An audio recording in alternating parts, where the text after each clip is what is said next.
Welcome and many thanks for the opportunity to be part of Microbiology Week this year.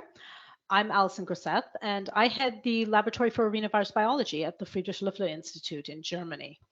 And so what my lab is really excited about is, and what I want to talk to you about today, is the virus-host interface, and especially how this shapes host cell responses and the outcome of infection with different arenaviruses.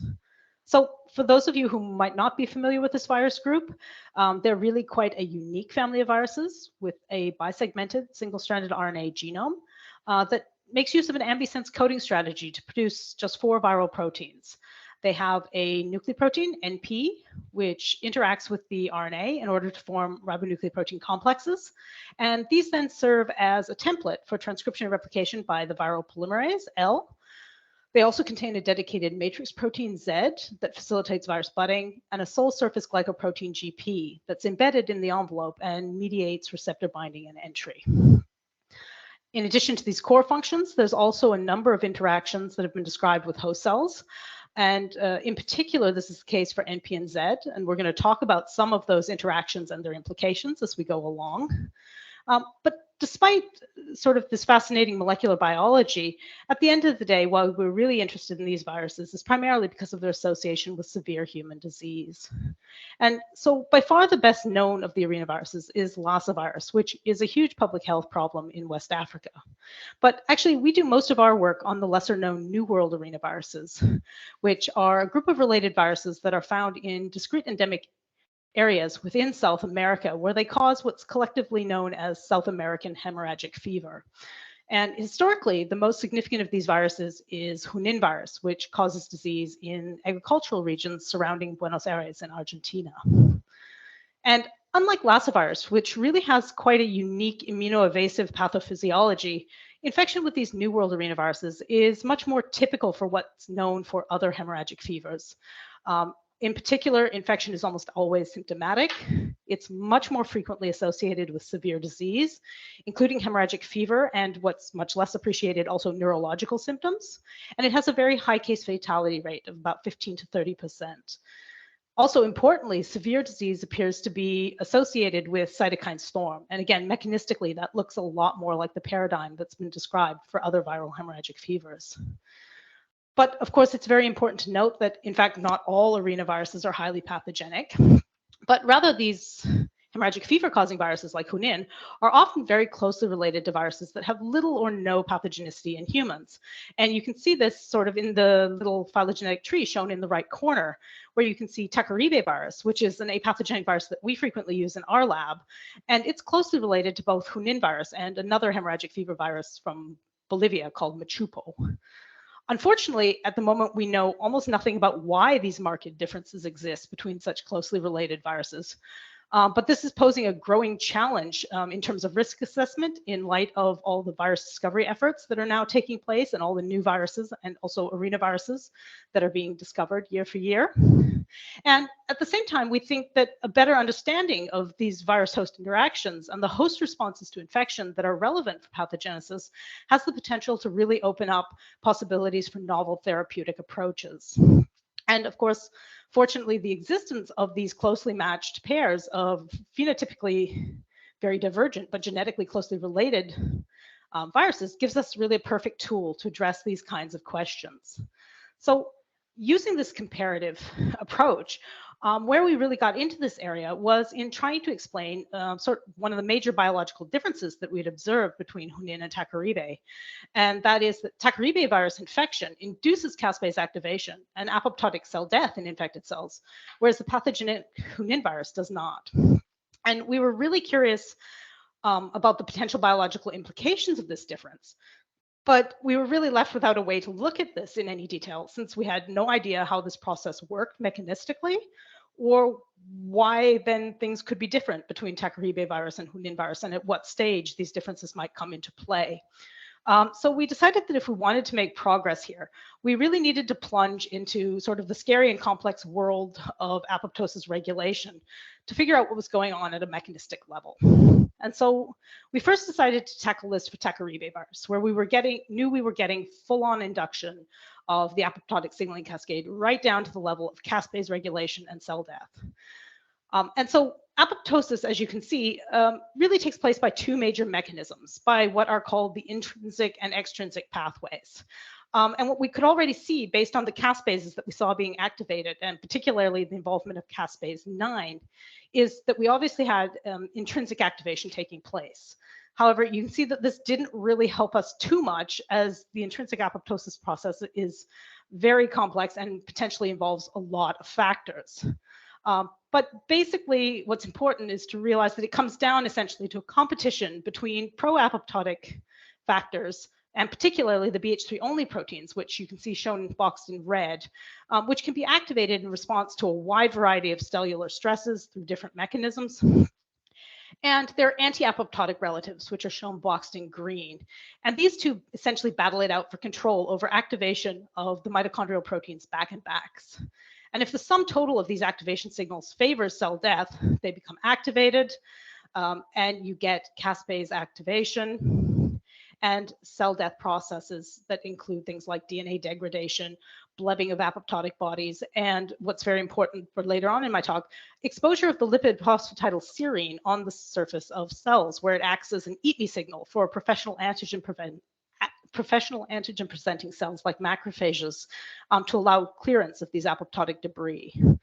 And so a very brave PhD student in our lab decided to work her way through each of these pro and anti-apoptotic factors, looking for changes in a variety of things, such as mRNA expression, protein level, phosphorylation, and also in some cases cleavage, according to what's known about the specific activating mechanisms for these different pro and anti-apoptotic factors. And so to really make a long story short, what she found is that the pro-apoptotic signal during Takaribe virus infection is being generated by phosphorylation of the transcription factor P53, and in particular at serine 392. And this leads to its accumulation and translocation into the nucleus, where it drives transcription of two pro-apoptotic BH3-only proteins, PUMA and NOXA. At the same time, we also found that there are actually anti-apoptotic changes going on as well. And in particular, this involves a normally pro-apoptotic factor BAD, which is being switched off by its fast phosphorylation. And we think this may help to delay that eventual transition to cell death. And so it appears that the induction of apoptosis in response to Takaribe virus infection is essentially being regulated by these opposing forces, with P53 mediated activation of PUMA and NOXA on the one side and activation of BAD on the other side. And of course, with this balance ultimately favoring cell death in the case of Takaribe infected cells.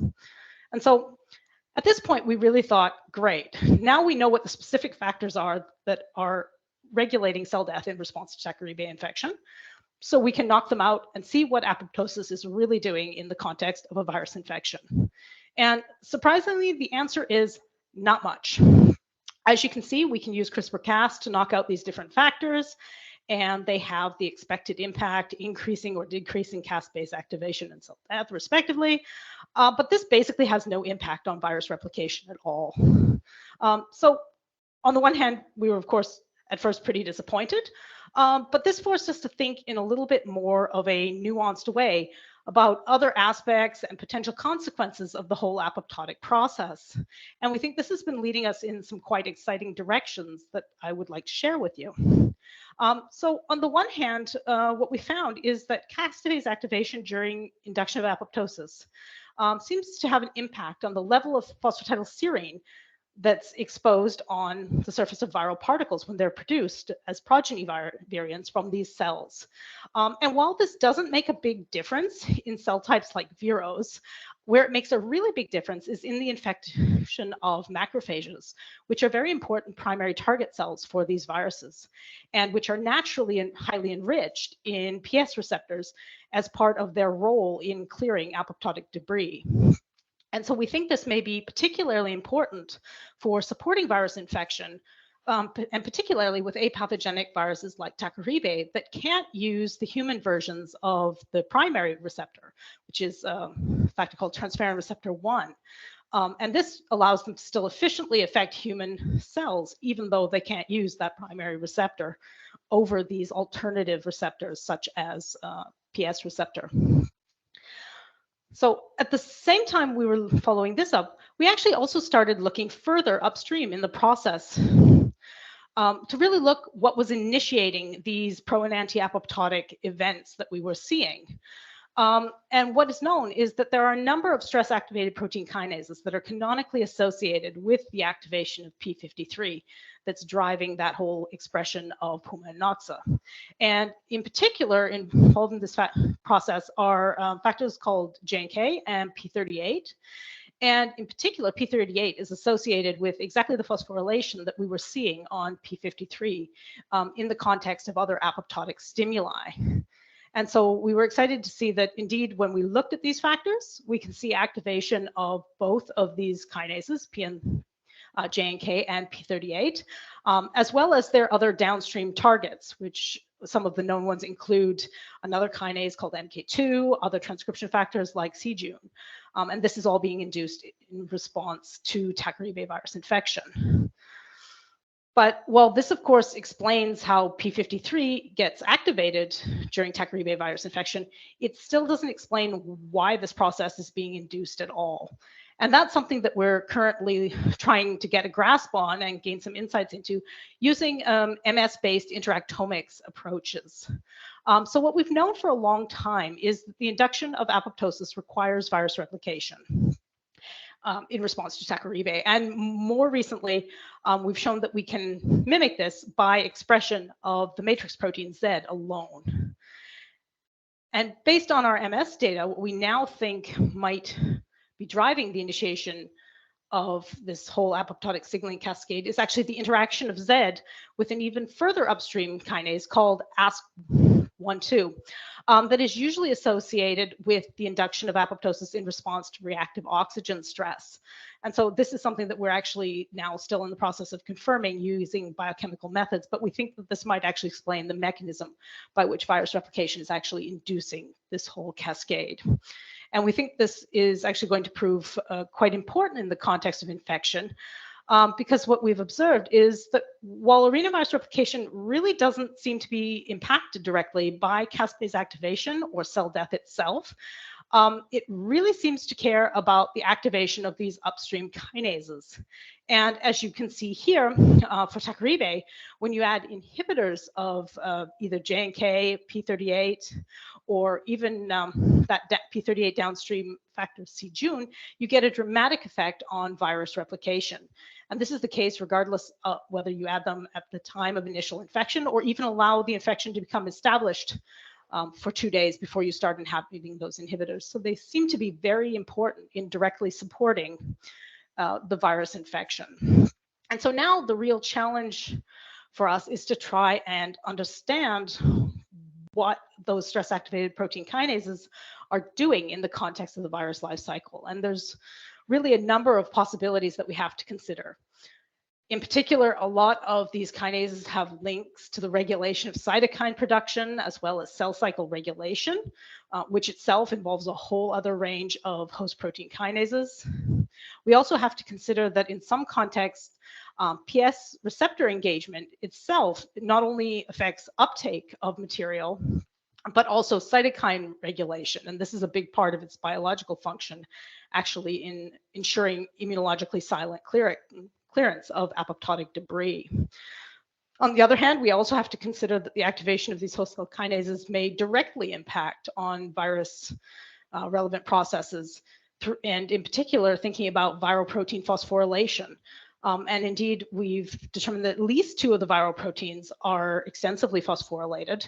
And we're now also, again, using MS to help us to try and characterize the modified sites in more detail and also get a handle on what the associated host cell kinases might be that are involved in that process so that we can pursue what the biological relevance of those phosphorylation events is in various aspects of the virus life cycle. And finally, we think this whole process actually has important implications for viral protein expression as well. And in particular, allowing what is a very small RNA virus to actually get more mileage out of its limited coding capacity. And that's actually what I want to spend the last few minutes of my talk telling you a little bit about. So up till now, the work that I've shown you has really outlined in detail what's going on during Tachyrebavirus infection and how this process is leading to kinase activation and apoptosis. But what we saw when we looked at Hunin virus, and what we weren't expecting, is that this process actually looks essentially identical for Hunin virus in terms of its regulation of the stress-activated protein kinases, P38 and JNK, as well as the resulting downstream pro-apoptotic changes in BH3-only protein expression. So clearly, this leaves us with a bit of a conundrum trying to explain how Hunin can then inhibit the end stages of that apoptotic signaling cascade in terms of caspase accumulation and preventing cell death. And really what we found more or less by chance is that transfection of Hunin virus Z can actually also induce robust caspase activation, just like Tachyrebavirus, which is what you would predict, considering the fact that they induce these upstream aspects of the apoptotic cascade in a similar way. However, the difference seems to be that these events can be blocked by co-expression of the Hunin virus nucleoprotein. And that's something we don't see for Tachyrebavirus NP. And the reason NP is able to do this essentially comes down to its ability to generate alternative isoforms of the nucleoprotein, either through alternative translation, which leads to a 53 kilodalton form of the nucleoprotein, or in the case of two smaller forms that are 47 kilodaltons and 40 kilodaltons respectively, through caspase cleavage of the nucleoprotein. And what we see when we create recombinant Hunin viruses, where we've knocked out the ability to make one or more of these shorter forms of NP, is that particularly this shortest terminally processed 40 kilodalton form is quite critical for the control of caspase activation during infection. And what we think is that this is consistent with a decoy function of Hunin virus NP, really whereby this protein, which is really highly abundant in infected cells, essentially competes with natural cellular caspase substrates, which actually includes the caspases themselves, and competes with them for cleavage, and thereby prevents both further caspase activation, as well as the resulting cellular changes as a result of caspase activity on host proteins that is really associated with the end stages of apoptotic cell death.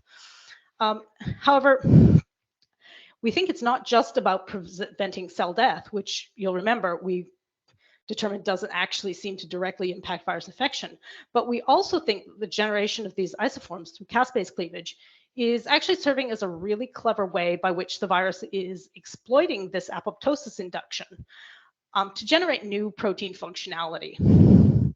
And specifically what we see with these shorter isoforms of Hunin NP is a change in their intracellular distribution. And this is due to loss of oligomerization domains that are localized in their N terminus.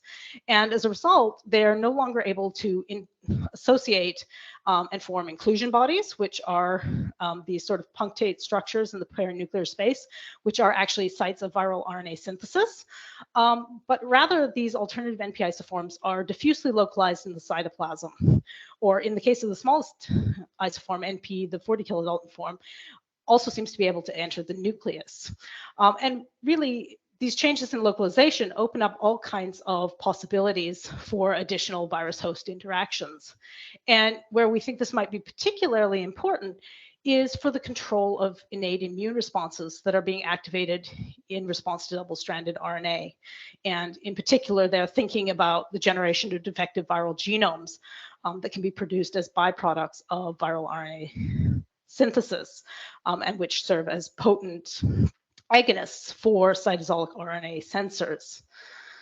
And what's important here is that while this loss of these N-terminal domains, on the one hand, result in a loss of the ability of these shortened NP isoforms to participate in viral RNA synthesis, what they retain is an intact C-terminal domain, which confers both their ability to directly block interferon beta promoter activation and also their exonuclease assay, their exonuclease activity, which allows them to digest double-stranded RNA. And indeed, we think that this may explain another observation that we've made over the years, which is that Tachyrebavirus infection in human monocytes induces much, much higher levels of interferon beta transcription, as well as then downstream interferon stimulated gene expression. And this appears to have a detrimental effect on its replication in these cells. And therefore, we suggest that actually this process and this ability to inhibit interferon beta responses in these primary target cells is very important for determining whether or not effective virus control can be achieved at this early stage in the infection process. And in turn, we think this then plays a potentially decisive role in differences that are seen in vivo as well. And in particular, looking in the guinea pig model, where infection with Takaribe virus is really quite rapidly controlled, with only transient viremia and local replication in draining lymph nodes and the spleen. And as a result, there are essentially no clinical signs of illness. And this looks, of course, vastly different from what's been reported for infection with Hunin virus, which is uniformly lethal in these animals, and where a pathology is observed that is in fact quite similar to what's seen in human patients, which includes both neurological and hemorrhagic features. So thinking about trying to tie this all together, really based on these data, what we've developed is a model whereby we suggest that really during Hunin virus infection, you have establishment of an efficient infection. This leads to activation of stress-activated protein kinases, which on the one hand themselves directly support the virus infection, but at the same time also lead to these early stages of apoptotic signaling. But that in the case of Hunin, this is largely, the accumulation of activated caspases is largely controlled by NP cleavage. And at the same time, this cleavage not only inhibits activated caspase accumulation, but also leads to the generation of smaller cytoplasmic NP isoforms, and that these are then able to act and degrade cytoplasmic double-stranded RNAs that are the byproduct of infection and would otherwise accumulate. In contrast, infection with Takaribe virus also leads to productive infection in these cells, and also the same stress-activated protein kinase activation and apoptotic signaling. However, here, that apoptotic signaling results in robust caspase activation due to the inability of NP to be cleaved by caspases and inhibit their further activation. As a result, you get apoptotic changes and cell death, which include exposure of PS at the cell surface, which can then be incorporated into budding virus particles, where we think it feeds back to play a role in the infection of human cells with these newly produced virus particles, also in the absence of binding to the primary receptor. However, as a result of NP's inability to be cleaved into these smaller isoforms, you are able to accumulate double-stranded RNA as a result of viral RNA synthesis in the cytoplasm, and this can't be effectively controlled and therefore leads to robust interferon responses that then play an important role in limiting the infection to these primary target cells, and then consequently the initial sites of infection, and preventing systemic spread and clinical disease. So really, at this point, this is where we're at with our understanding of this process, both mechanistically and also in terms of its potential outcomes, potential consequences for the outcome of virus infection. And so with that, I'm at an end, and it really just remains for me to thank all the people who've been involved in these projects over the years. Of course, in my own lab, colleagues and students both past and present, as well as some excellent collaborators at the FLI who've been really helping to move these projects forward with their support on mass spectrometry and transcriptomics-based work. And also, I would be remiss if I didn't mention the laboratory of Stefan Becker at the University of Marburg, which is actually where all these apoptosis projects started, actually many, many years ago now. And of course, our funding bodies. And thank you for joining me for this talk today.